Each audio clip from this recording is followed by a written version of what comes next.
Assalamualaikum warahmatullahi wabarakatuh. Kaifa halukum anak-anak semuanya? Alhamdulillah, insya Allah bi khair.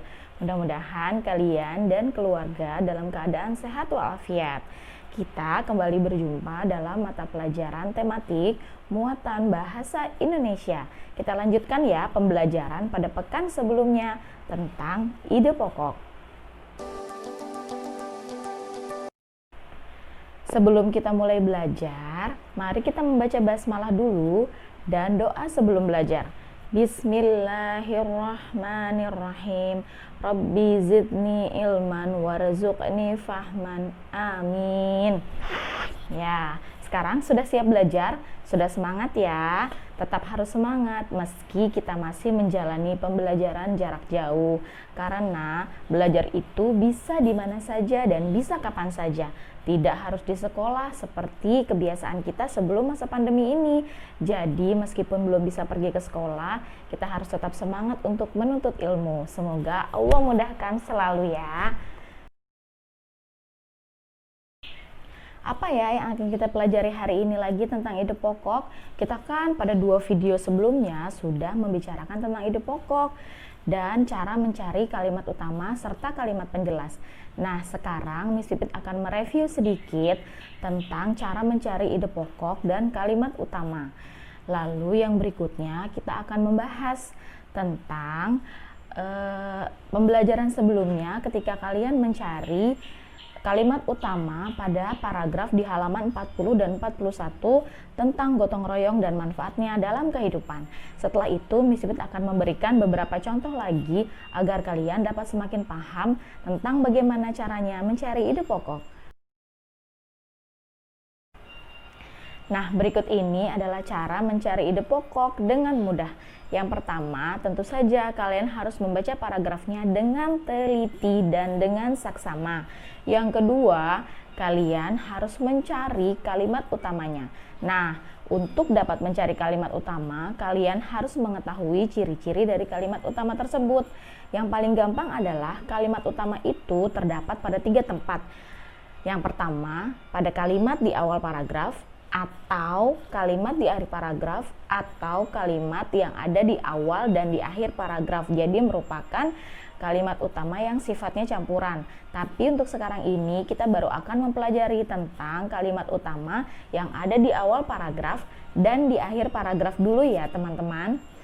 Nah, lalu yang berikutnya, ketika kalian membaca sebuah paragraf, kalian harus memulai bertanya, ini paragraf menceritakan tentang apa ya? Atau membahas tentang apa ya? Nah, itulah yang kemudian kalian cari. Karena sebuah kalimat utama mengandung inti paragraf atau pokok dari paragraf atau pembahasan dari paragraf tersebut. Nah, yang berikutnya kalian harus mencari kalimat yang sifatnya masih umum atau belum secara detail membahas tentang permasalahan yang ada di paragraf tersebut. Nah, setelah kalian menemukan kalimat utamanya, untuk menentukan ide pokoknya hanya perlu 2 cara. Yang pertama, tetap menuliskan kalimat utama sebagai ide pokok jika kalimatnya pendek. Tapi kalau kalimatnya berupa kalimat yang panjang, lalu kalian sebaiknya meringkas kalimat tersebut agar menjadi sebuah ide pokok. Nah, berikut ada sebuah contoh tentang bagaimana kita mencari kalimat utama, lalu setelahnya kita menentukan ide pokok. Silakan baca dulu dengan seksama.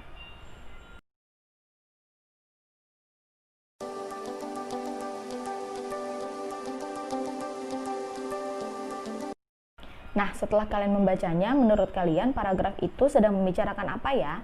Ya, benar sekali. Paragraf tersebut sedang membahas mengenai pembagian hewan berdasarkan tulang belakangnya. Coba kita lihat kalimat pertama. Kalimat pertama, secara umum hewan terbagi menjadi 2 golongan berdasarkan ada atau tidaknya tulang belakang. Nah, apakah ini kalimat utama? Kita lihat lagi kalimat yang terakhir, karena seperti penjelasan Miss Pipit tadi, kalimat utama terletak di bagian awal paragraf atau di akhir paragraf. Kita lihat kalimat terakhirnya ya. Kalimat terakhirnya, tulang belakang merupakan tulang yang berada di bagian bawah kepala hingga tulang ekor. Nah, dari dua kalimat tersebut, hanya ada satu kalimat yang bersifat umum atau belum secara detail menjelaskan tentang isi paragraf. Ada di manakah? Ya, benar sekali. Ada di kalimat nomor 1 atau di bagian awal paragraf. Yaitu, secara umum hewan terbagi menjadi dua golongan berdasarkan ada atau tidaknya tulang belakang. Itu merupakan kalimat utamanya. Nah, mari kita cermati satu persatu kalimatnya. Setelah kita menemukan kalimat utama, yaitu pada kalimat pertama, secara umum hewan terbagi menjadi dua golongan berdasarkan ada atau tidaknya tulang belakang. Nah, kalimat tersebut masih membahas hal yang sangat umum, belum yang detail atau belum yang rinci. Nah, kita akan menemukan perinciannya pada kalimat berikutnya, yaitu kalimat kedua. Golongan pertama adalah avertebrata, yaitu hewan yang tidak mempunyai tulang belakang. Dan kalimat yang ketiga, sedangkan golongan kedua adalah vertebrata, yaitu hewan yang mempunyai tulang belakang. Nah, kalimat pertama masih secara umum membahas bahwa hewan itu terbagi menjadi dua berdasarkan tulang belakang. Nah, kalimat utama tersebut masih membicarakan hal yang sangat umum, belum secara rinci menyebutkan bahwa hewan tersebut memiliki tulang belakang atau tidak memiliki tulang belakang. Nah, secara umum, hewan terbagi menjadi dua golongan berdasarkan ada atau tidaknya tulang belakang. Belum disebutkan hewan yang memiliki tulang belakang disebut apa, dan hewan yang tidak memiliki tulang belakang seperti apa. Baru dijelaskan pada kalimat-kalimat setelahnya, yaitu kalimat 2, kalimat 3, dan kalimat 4. Nah, kalimat 2, kalimat 3, dan kalimat 4 kita dapat menyebutkannya sebagai kalimat penjelas.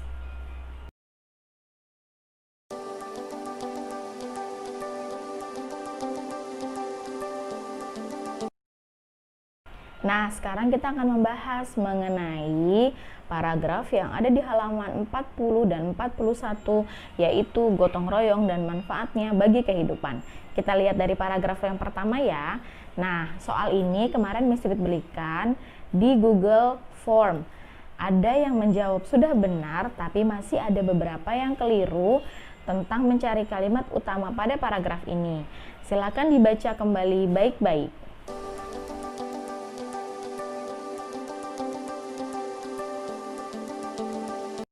Nah, setelah kalian membaca dengan baik, manakah yang menurut kalian kalimat utamanya? Ada di manakah? Ada di awal paragraf atau ada di akhir paragraf? Ya, benar sekali. Bagi kalian menjawab kalimat utama ada di awal paragraf, itu merupakan jawaban yang tepat, yaitu gotong royong merupakan salah satu nilai kehidupan yang sudah dimiliki bangsa Indonesia sejak dulu. Kalimatnya masih bersifat umum ya, belum menjelaskan gotong royong itu seperti apa, hanya memberitahukan bahwa gotong royong merupakan nilai kehidupan yang sudah dimiliki bangsa Indonesia sejak zaman dulu. Nah, kalau kalian sudah dapat kalimat utamanya, bisa disarikan menjadi ide pokok. Karena kalimatnya panjang, kita bisa membuatnya, meringkasnya menjadi kalimat gotong royong merupakan nilai kehidupan bangsa Indonesia. Yuk kita lanjutkan membaca paragraf yang kedua. Setelah itu, coba kalian tentukan mana kalimat utamanya.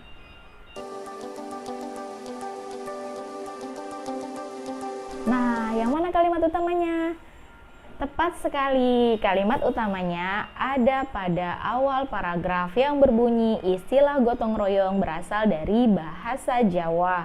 Nah, kalimat setelahnya barulah menerangkan secara rinci gotong itu artinya apa, royong itu artinya apa, dan penggabungan dari dua kalimat tersebut gotong royong artinya apa. Nah, setelah menemukan kalimat utamanya, mari kita tentukan ide pokoknya. Ini merupakan salah satu contoh kalimat utama yang pendek, jadi kita bisa langsung menetapkannya sebagai ide pokok, tidak perlu diringkas lagi ya. Nah, kita lanjutkan yuk ke paragraf yang ketiga, silakan dibaca dulu ya.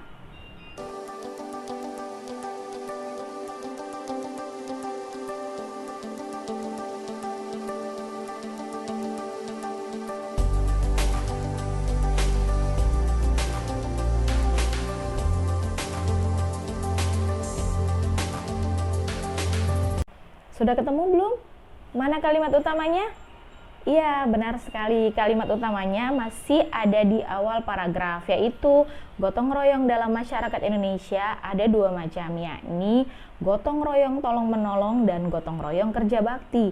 Nah, pada kalimat setelahnya barulah dijelaskan apa itu gotong royong tolong menolong dan apa itu gotong royong kerja bakti. Nah, setelah menentukan kalimat utamanya, nah, itu kan kalimatnya panjang ya. Mari kita ringkas supaya lebih mudah kita menentukan ide pokoknya.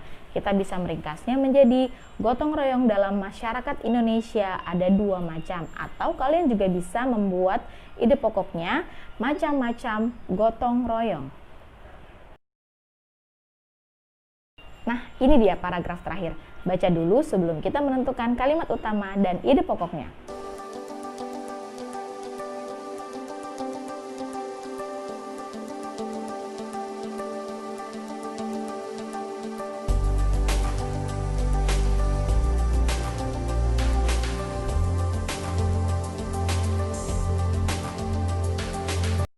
Sudah ketemu? Iya, betul sekali. Kalimat utamanya ada di awal paragraf, yaitu gotong royong memberikan banyak manfaat dalam kehidupan bermasyarakat. Pada kalimat-kalimat setelahnya, yaitu kalimat penjelas, baru dijelaskan apa saja manfaatnya gotong royong. Lalu ide pokoknya bagaimana ya? Bisa kita ringkas menjadi manfaat gotong royong dalam kehidupan bermasyarakat atau manfaat gotong royong. Nah, bagaimana? Apakah jawaban kalian pada pembelajaran sebelumnya banyak yang salah atau ada yang sudah benar semua? Kalau misalnya yang sudah benar semua, berarti kalian sudah benar-benar memahami bagaimana mencari kalimat utama dan menentukan ide pokok dari sebuah paragraf. Tapi kalau masih ada yang salah, jangan berkecil hati. Setelah penjelasan berikut ini, mudah-mudahan kalian akan lebih paham dan akan lebih mudah menentukan sebuah ide pokok dalam paragraf. Sekarang ada dua contoh lagi ya. Kita lihat dulu contoh yang pertama. Baca paragrafnya dengan seksama. Lalu kalian amati kalimat pertama dan kalimat terakhir. Lalu kalian tentukan mana kalimat utamanya yang masih memiliki ciri-ciri umum, belum membahas secara rinci tentang isi paragraf.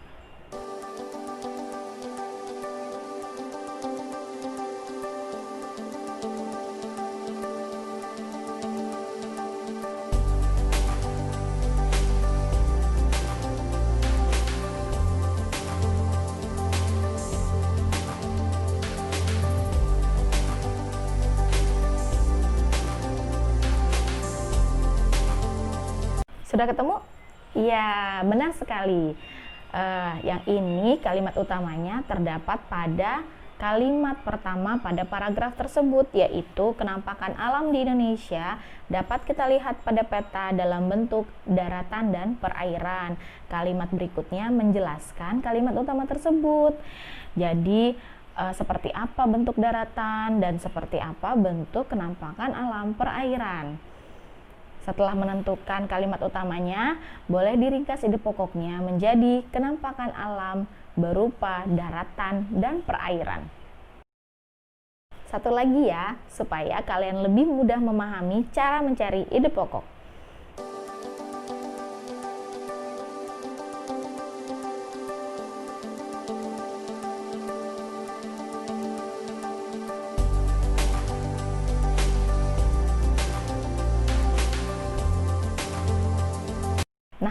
Yang mana kalimat utamanya? Ya, betul sekali. Kalimat utamanya ada di kalimat pertama, yaitu manusia memiliki alat gerak aktif dan pasif. Pada kalimat penjelas setelahnya baru dijelaskan apa saja yang dimaksud alat gerak aktif, apa saja yang dimaksud alat gerak pasif. Nah, setelah membaca dan mencari kalimat utama dan menentukan ide pokoknya, mudah-mudahan kalian sudah lebih paham ya. Bagaimana? Sudah paham atau belum? Kalau misalnya belum paham, kalian boleh melihat kembali video ini dari awal, atau kalian boleh WA secara pribadi ke Miss Pipit apabila kalian belum memahami materi pada pembahasan kali ini. Nah, Agar tahu apakah kalian sudah paham atau belum, mari kita latihan yuk. Kita buka buku tematik 5A halaman 169. Di sini ada sebuah bacaan yang berjudul kebakaran hutan. Kalian baca bacaannya di halaman 169. Lalu kalian kerjakan, ayo eksplorasi di halaman 170 yang bagian atasnya saja ya. Nah, di sini kalian tugasnya adalah mencari ide pokok dari paragraf pertama, kedua, ketiga, dan keempat. Insya Allah akan lebih mudah setelah kalian memahami apa yang sudah Miss Pipit sampaikan pada video pembelajaran kali ini. Ya, alhamdulillah telah kita selesaikan pembelajaran hari ini tentang cara mencari ide pokok dengan mudah.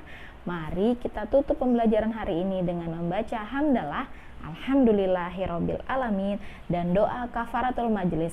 Subhanakallahumma wa bihamdik, asyhadu alla ilaha illa anta, astaghfiruka wa atubu ilaik.